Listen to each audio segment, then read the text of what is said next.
Rainbow at Wounded Knee, Pioneer, by Bojana, Anglin.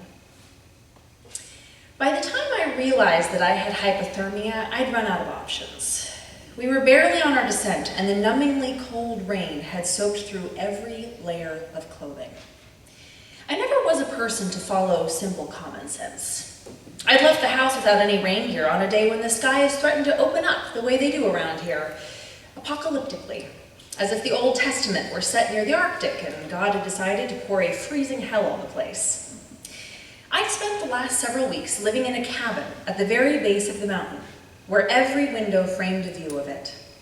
I'd spent hours on the front porch tracing the movements of Dall sheep on its far-flung, yet so close eastern face through binoculars that rendered the microscopic white dots of their bodies visible to my untrained eye. I'd watched this mountain make its own weather. Even on sunny, clear days, it caught wisps of moisture from the sky and spun them into translucent clouds that perched on its double summit like a sort of glowing crown. I'd fallen in love with this mountain and heeded its siren call on that fateful, gloomy day despite my better sense. In California, I would hesitate to leave for a hike wearing cotton jeans if the skies threatened to open up. Why would I do otherwise in the wilderness of Alaska?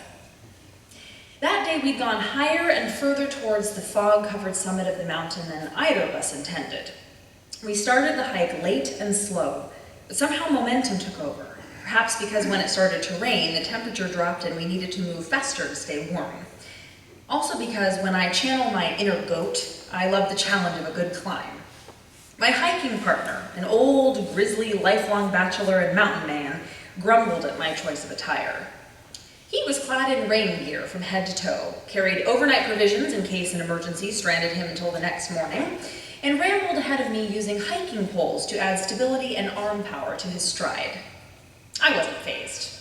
I had youth on my side, and my secret love affair with this particular mountain made me feel even more invincible. We went for hours, as far as the clouds and fog afforded us a view. When these closed in, we decided to turn back. It was not a day for a full ascent, this being the most challenging and tallest mountain along the ridge of peaks that framed the valley. We'd not started out intending to summit. We were just stretching our legs, sampling the lower flanks of the mountain, a precursor to the real thing. As we turned to descend, he growled about hunger and the importance of calories in such cold weather. I was feeling exhilarated by how far we'd come, 2/3 of the way up the mountain by our rough estimate, and acquiesced. He sat on the soggy green side of the mountain, impervious to the cold and wet beneath because he wore thick rubber pants. As he lingered over lunch, the fog parted and parted more until the hint, then the reality of a rainbow bloomed before our eyes into a double rainbow. Below us stretched the Knik River, a complexly braided serpentine monstrosity that flowed off the Knik Glacier, also visible in the distance as a glowing, luminous white mass, where I could imagine the physical world dissolving into something less tangible.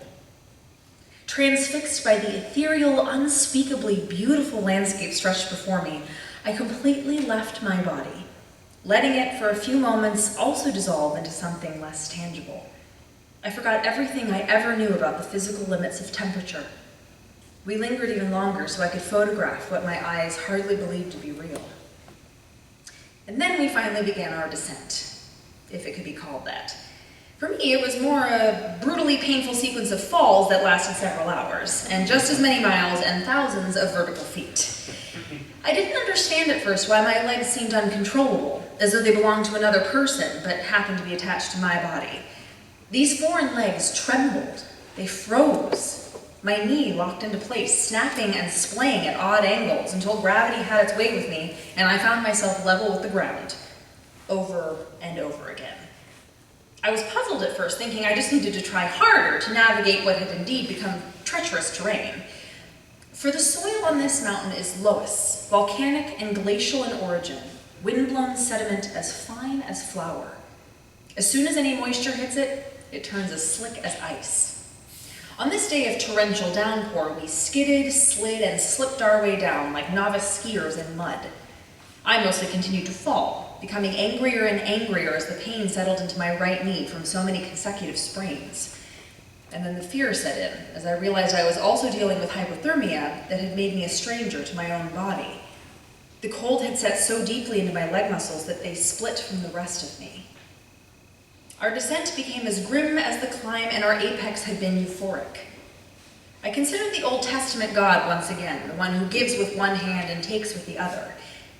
I had to fly to Fairbanks the next day for shotgun training. After that, I was to go on my first botany survey of the season, which required hiking through rough terrain with no trails and a heavy pack for 10 to 14 hours per day for 2 weeks straight. This was what I'd come for, not to disqualify myself before the work had even begun by doing exactly what everyone expected a caricatured novice from California to do. Go hiking up a massive mountain wearing jeans in the freezing rain. Beyond my worries about the field season and my immediate livelihood, I was worried I'd done permanent damage to my knee. It was already swollen and could bear no weight.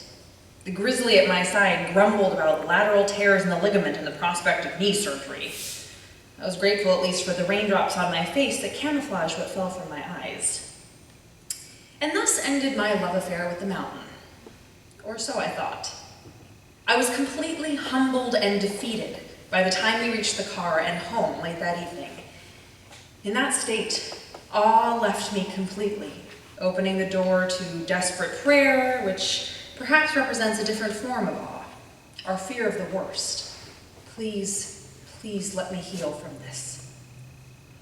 The next day, my housemate carried my suitcase down the stairs into the car. In my knee brace, I hobbled on a single crutch, wincing between the parking lot and the airport. Inside, a kind woman guided my wheelchair to my terminal. In Fairbanks, again I went into a wheelchair, then into my taxi, which took me directly to my hotel, where I resumed the familiar routine of ice, arnica gel, elevating the leg, and more ice.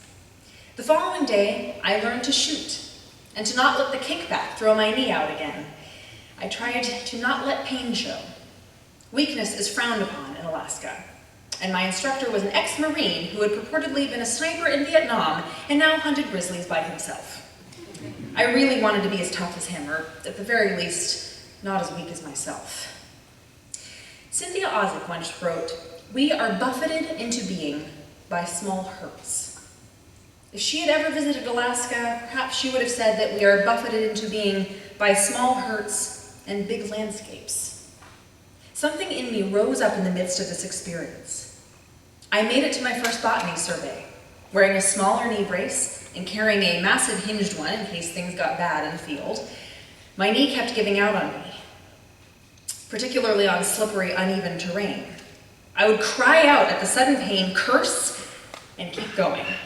And somehow, between the arnica, the icing, and my stubbornness to keep moving through this exhilarating landscape that vacillates between dream and nightmare, my leg healed enough over the next 4 weeks to the point where I started and finished my first field hitch, and started and finished that mountain, whose name is Pioneer.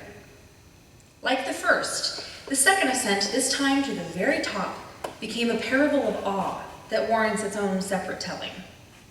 And on the second ascent, I again fell in love with this mountain, not as a lover or as a triumphant mountaineer, but more as a student does with a teacher, a guru, a master.